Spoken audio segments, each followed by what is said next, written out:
Hi viewers, welcome to our channel. Adani కేసులకు సంబంధించి అలాగే ఆదాని ఇటు జగన్మోహన్ రెడ్డి గారికి లంచాలు ఇచ్చారన్న ఒక ఆరోపణలను బేస్ చేసుకొని షర్మిల గారు కూటమి ప్రభుత్వానికి అడ్వైజ్ ఇస్తూ ఒక బహిరంగ లేఖ అయితే రాశారు. సో ఈ బహిరంగ లేఖ మరి ఏ విధంగా చూడొచ్చు అంటారు? అందులో కూటమి గవర్నమెంట్కి ఎటువంటి సలహాలు ఇస్తుంది, మరి కూటమి గవర్నమెంట్ పాటిస్తుందా లేదా, దీనివల్ల జగన్మోహన్ రెడ్డి గారికి ఏ విధంగా నష్టం వాటిల్లే అవకాశం ఉంది? ఇప్పుడు ఇదే అంశం మీద డిస్కస్ చేయడానికి ప్రజెంట్ మనతో పాటు జగదేవ్ గారు సీనియర్ జర్నలిస్ట్, వారితో ఒకసారి డిస్కస్ చేసి తెలుసుకుందాం. నమస్కారం సార్.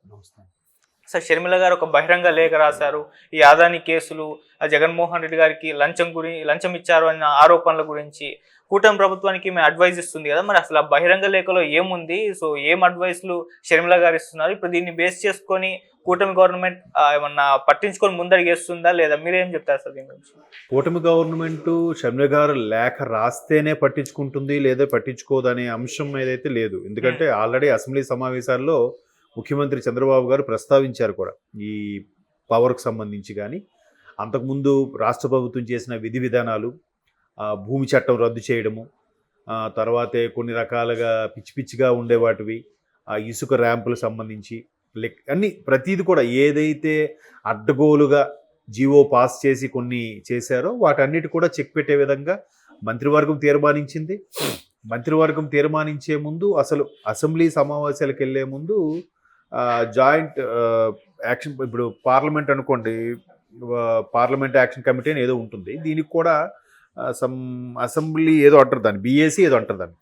ఆ కమిటీలో అన్ని పార్టీలు ఉంటాయి. వాటి ముందు చర్చకు చెప్తారు, ఇట్లా సమావేశాల్లో ప్రధానంగా ఈ అంశాలు చర్చకు రాబోతున్నాయి, బడ్జెట్ అయితే ఇలా ఉంటుంది, గత ప్రభుత్వం చేసిన అవకతవకలు, అరాచకాలు లేదా అక్రమంగా వచ్చిన కొన్ని జీవోలు రద్దు, ఇవన్నీ చర్చించుకుని నెక్స్ట్ సభలో, అంటే ఒక విధంగా మాక్ డ్రిల్ లాంటిది అది, అట్లా చేసుకొని వెళ్తారు. అలా అసెంబ్లీలో ప్రతి ఒక్కరు కూడా ప్రస్తావించారు. దానికి సంబంధించి మండలిలో కూడా, శాసన మండలిలో కూడా మంత్రులు వెళ్ళినప్పుడు శాసన మండలిలో ఆల్రెడీ వైసీపీకి కొంత బలం ఉంది కాబట్టి వాళ్ళు ప్రశ్నించిన దానికి కూడా వీళ్ళు ఎక్కడికెక్కడ డిఫెన్స్ ఆడుతూ చెక్ పెడుతూ వస్తున్నారు.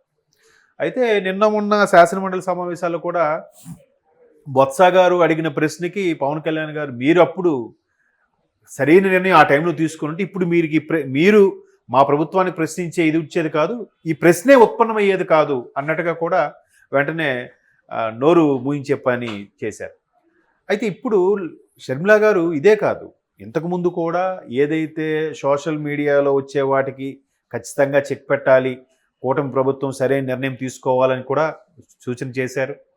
అంతకుముందు ప్రభుత్వం వచ్చినప్పుడు కూడా మీ ప్రభుత్వాన్ని మేము సాధారణంగా గౌరవిస్తున్నాం, ఆహ్వానిస్తున్నాం, మీరు ఇచ్చే హామీలు ఏవైతే ఉన్నాయో ఖచ్చితంగా నెరవేర్చాలని కోరుకుంటున్నాం, ఒకవేళ నెరవేర్చలేని పక్షంలో 6 నెలలు గడువు ఇచ్చి ఆ తర్వాత మేము మా పార్టీ నిర్ణయం తీసుకుంటుందని కూడా చెప్పారు. సో ఇప్పుడు ఏదైతే మీరు అన్నట్టు ముంబై FBI కేసుకు సంబంధించి అమెరికాలో ఆ కోర్టులో సంబంధించి అదానీ ఏదైతే ఎవరెవరికి లంచాలు ఇవ్వజూపి ప్రాజెక్టుకి సంబంధించి తీసుకోవాలనుకున్నారో ఆయా ప్రాజెక్టుల్లో ఈ సోలార్కి సంబంధించినవి కానీ లేదా దానికి సిస్టమ్ కన్సర్న్ ఉన్న కంపెనీలకి సంబంధించినవి కానీ పవర్కి సంబంధించినవి ఏవైతే చూపించి మసిపూసి మారేడికాయ చేసి అక్కడ అమెరికా ప్రభుత్వానికి మభ్యపెట్టే ప్రయత్నం చేయాలనుకున్నారనేదిగా ఆ కేసు నమోదైంది. అందులో ఎవరెవరు అదానికి సహకరించారో వాళ్ళ పేర్లు కూడా నమోదయ్యాయి. అందులో నమోదైన భాగంగా వైఎస్ జగన్మోహన్ రెడ్డి గారి పేరు అక్కడ కూడా నమోదైంది. ఇక్కడ CBIలో ఉంది, అక్కడ FBIలో కూడా ఉంది. సో అది కొద్ది రోజులుగా దుమారం రేపుతోంది. పనిలో పనిగా అప్పుడే రేవంత్ రెడ్డి గారికి కూడా ఎన్నో కోట్లు ఇవ్వజూపారన్నట్టు కూడా ఒక చర్చ అయితే నడుస్తోంది. బట్ ఇవాళ న్యూస్లో చూస్తే రేవంత్ రెడ్డి గారు 100 కోట్లు ఇవ్వజూపితే ఆయన తిరస్కరించారన్నట్టు కూడా ఏదో న్యూస్ చూశాను. మరి అంటే వాస్తవాలు అయితే తెలియదు. ఇదే FBIలో ఒకవేళ రేవంత్ రెడ్డి గారి పేరు కూడా నమోదు చేసి ఉంటే పిటిషన్లో ఇప్పటికి ఆ వార్త కూడా వచ్చిండేదిగా. బట్ వార్త అయితే నడుస్తుంది. దానికి BRS BJP వాళ్ళు కాంగ్రెస్ దుమ్మెత్తిపోస్తున్నారు, రాహుల్ గాంధీ గారిని టార్గెట్ చేస్తూ విమర్శలు అయితే చేస్తున్నారు. రాహుల్ గాంధీ గారు రేవంత్ రెడ్డి గారిని తప్పిస్తారా లేదా, ఇప్పుడైతే చర్యలు తీసుకుంటారా లేదా అని. ఇది పక్కన పెడితే ఇప్పుడు షర్మిల గారి లేఖ ఏంటి, ఏదైతే ప్రభుత్వానికి విద్యుత్ సంబంధించి అవకతవకలు చేయదలిచిందో అదానితో కలిపి వాళ్ళకి ఫేవర్ అయ్యేలాగా రూపాయి ఎక్కువ ఉన్న వాళ్ళ దగ్గరే కొన్ని ప్రయోజనం చేకూరుస్తుందో అని సుమారుగా 1,50,000 కోట్లు, అంటే 1,50,000 కోట్ల రూపాయల భారం రాష్ట్ర ప్రజల మీద పడుతుంది, రాష్ట్ర బడ్జెట్ మీద పడుతుందంటే ప్రధానంగా బడ్జెట్ ఎక్కడి నుంచి వస్తుంది? ఈ పన్నుల రూపంలోనో లేదంటే ట్యాక్సులు లేదంటే అమ్మకాలు కొనుగోలు ప్రభుత్వానికి వచ్చిన రాబడి ఈ సిగ్నల్ జంపులు అన్ని రకాల డిపార్ట్మెంట్ నుంచి వచ్చేదే కదా మొత్తానికి అక్కడ బడ్జెట్గా చూపించేది. సో ఆ బడ్జెట్లో కూడా పెనుభారంగా ప్రతి ఒక్క తలకి సుమారుగా 4,000 ఎంతో పడుతుందంట. అంటే ఎప్పుడు తీరుతుంది? ఒక్కొక్క ఇంటికి ఎంత ఉంటే ఒక నెలకి ఒక్కొక్క తల మీద 4,000 ఉంటే ఆ నెలకి ఎంత అవుతుంది, సంవత్సరానికి ఎంత అవుతుంది లెక్క ఏంటి? మనకి లెక్క ఏముంది అంటే మన సైకాలజీ ఎలా ఉంటుందంటే అందరితో పాటు మనం కూడా కదా, మనకి సపరేట్గా నోటీస్ ఇవ్వడు కదా, సపరేట్గా మనం ఏం కట్టట్లేదు కదా, మనం ఏదో కట్టిన దాంట్లో అవుతుంది, మనం సంపాదించుకుంటున్నాం అని ఆలోచిస్తున్నాడు. కానీ 10 రూపాయలు ఉండాల్సిన టమాటాలు 50 రూపాయలు కొంటున్నాం. దేనివల్ల అంటే దీనివల్లే. 100 రూపాయలు కొనుగోలు చేసి కనీసం 90 రూపాయలకో 100 రూపాయలకో కొనుగోలు చేసుకోవాల్సిన పెట్రోల్ని 114 రూపాయలు కొనుక్కుంటున్నామంటే దీనివల్లే. సో ఇవన్నీ మనం డీప్గా ఆలోచించాం. సో వీటన్నిటి మీద కూడా షర్మిల గారు చాలా చక్కగా లేఖ రాశారు. ఆవిడ అంటే ఇప్పుడు ప్రస్తుత ప్రభుత్వం ఏదైతే ఉందో ప్రభుత్వానికి విమర్శించాలి, ప్రతిపక్షం చేసిన అన్యాయం మీద ప్రశ్నించాలి, అన్ని రకాలుగా చేయాలి. ఇప్పుడు ఆవిడ ఖచ్చితంగా ప్రశ్నించే సమయం వచ్చింది, ప్రశ్నిస్తుంది. మొన్న సోషల్ మీడియాకి సంబంధించి కూడా ఇది కేవలం ఎన్బీకే టవర్స్ నుంచి వచ్చింది, ఐపీ అడ్రస్ ప్రకారం వచ్చిందని చెప్పి జగన్మోహన్ రెడ్డి గారు ప్రెస్ మీట్లో షర్మిల గారు వీడియో చూపించి షర్మిల గారుకును కూటమి ప్రభుత్వానికి ఏదో గొడవ పెట్టే ప్రయత్నం చేశారన్నట్టుగా చర్చ జరిగింది. వెంటనే ఆవిడేం తిప్పుకొట్టారు, ఇది ఆ రోజు వాళ్ళు అలా చేస్తున్నప్పుడు నువ్వెందుకు సైలెంట్గా ఉన్నావు, నువ్వెందుకు అప్పుడు ఖండించలేదు, ముఖ్యమంత్రిగా ఉన్నప్పుడు నువ్వెందుకు చర్యలు తీసుకోలేదు, అంటే దీని వెనక హస్తం నీకుందా, నువ్వే చేయించావా అని ప్రశ్నించింది. ఎందుకు ప్రశ్నించింది ఆవిడ? వర్రా రవీంద్రరెడ్డి లాంటి వాళ్ళు విజయమ్మని షర్మిలమ్మ గారిని డైరెక్ట్గా పెద్ద పెద్ద మాటలు అనేసాడు ఆయన.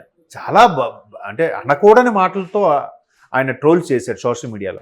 మరి అటువంటి వాడి మీద కూటమి ప్రభుత్వం చర్యలు తీసుకోవడం వద్దా? తీసుకుంటున్నప్పుడు కనీసం అరే ఎవడైనా సరే మరి అంత దారుణంగా రాయడం తప్పని ఖండించకపోగా తిరిగా జగన్మోహన్ రెడ్డి గారు ముందు నాతోనే అరెస్టులు చేయండి అన్నట్టుగా రెచ్చగొట్టే ధోరణిలో మాట్లాడారు అనేది చాలామంది మనం చూసాం. సో ఇప్పుడు అక్కడ తల్లి చెల్లికి ఎలాగా ఖండించలేదు, ఎప్పుడో గతంలో నా మీద ప్రభాస్ గారు వచ్చిన వ్యాఖ్యలు కూడా నువ్వు ఖండించలేదు, నువ్వు ఎక్కడా పోనీ అది చేసిన వాళ్ళు కూడా చర్యలు తీసుకోలేదు, అంటే నీకు ఇష్టమేనా, లేదా వాళ్ళ వెనక హస్తం నీది ఉందా అనే విధంగా ప్రశ్నించింది. ఇప్పుడు కూడా అదే ప్రశ్నిస్తుంది ఆవిడ. ఏదైతే అదానికి సంబంధించి విషయాలు బయటకు వచ్చాయో ఇప్పుడు కూడా దానికి విద్యుత్కు సంబంధించి 2 రూపాయలు ఎక్స్ట్రా పెట్టి కొనుక్కోవాల్సిన అవసరం ఉంది. మన తిరుపతి లడ్డు నెయ్యిలాగా అంతే కదా, అక్కడెక్కడి నుంచో తెప్పించుకొని స్థానికంగా ఏఆర్ మిల్క్ ప్రొడక్ట్స్ సంబంధించి తీసుకొచ్చి మళ్ళీ తమిళనాడు తీసుకెళ్ళి అక్కడ నుంచి రూపాయి ఎక్కువ ఇక్కడ తెచ్చుకోవాల్సిన అవసరం ఉంది నెయ్యిని. అంత ఏదో సెట్టింగ్ ఏదో మతలబ్ అయితే జరుగుతుంది. సో దీని మీద ఆవిడ బహిరంగ లేఖ రాసింది. బెస్ట్ కదా, ప్రూఫ్ ఉంటుంది. ఇప్పుడు బాబు గారికి రాసింది. ఇప్పుడు ఆల్రెడీ వాళ్ళు ప్రతిదీ బాబు గారు చెప్పినట్టే ఏం చేస్తుంది అన్నట్టు అంటున్నారు అనుకోని, ఎవరికి తెలియదు. బాబు గారు చెప్పినట్టే చేస్తే బాబు గారే చెప్తే ఎఫ్బిఐలు రాశారా జగన్మోహన్ రెడ్డి గారి పేరుని? ఇంకా లక్కీగా ఏదో సిబిఐ రాలేదు, ఎఫ్బిఐ వచ్చింది. లేదంటే ఇప్పటికీ చంద్రబాబు నాయుడు గారు చెప్పారు, లోకేష్ గారు రెడ్ బుక్ ప్రకారం ఎఫ్బిఐలు ఫాలో అయిపోతారు కూడా రాసిస్తారు. ఆల్రెడీ వాళ్ళ పేపర్లో ఛానల్ అలాగే వచ్చి ఉంటుంది. బహుశా లోకేష్ గారు తెలిసిన ఒక టీం ఉంది, ఈ టీము ఎఫ్బిఐలో పనిచేస్తుంది, వాళ్ళు ఈ విధంగా ఈయన పేరు ఎంటర్ చేశారని కూడా రేపు మా వార్తలు వస్తుంది, మీరు చూడండి. సో అంటే ప్రతీది కూడా ముందుగానే అబద్ధం ఆడి లేదు అని చెప్పే ప్రయత్నం అయితే చేస్తున్నారు. అది అందరికీ అర్థమవుతుంది, అందరికీ అవగతం అవుతుంది. చూద్దాం మరి షర్మిల గారి లేఖని బేస్ చేసుకొని ప్రభుత్వం త్వరితగతిన చర్యలు తీసుకుంటే బాగుంటుందని కూడా చాలామంది అభిప్రాయపడుతున్నారు, చాలామంది వెయిట్ చేస్తున్నారు కూడా. చూద్దాం మరి ఎటువైపు దారి తీస్తుందని. Okay sir, thank you so much.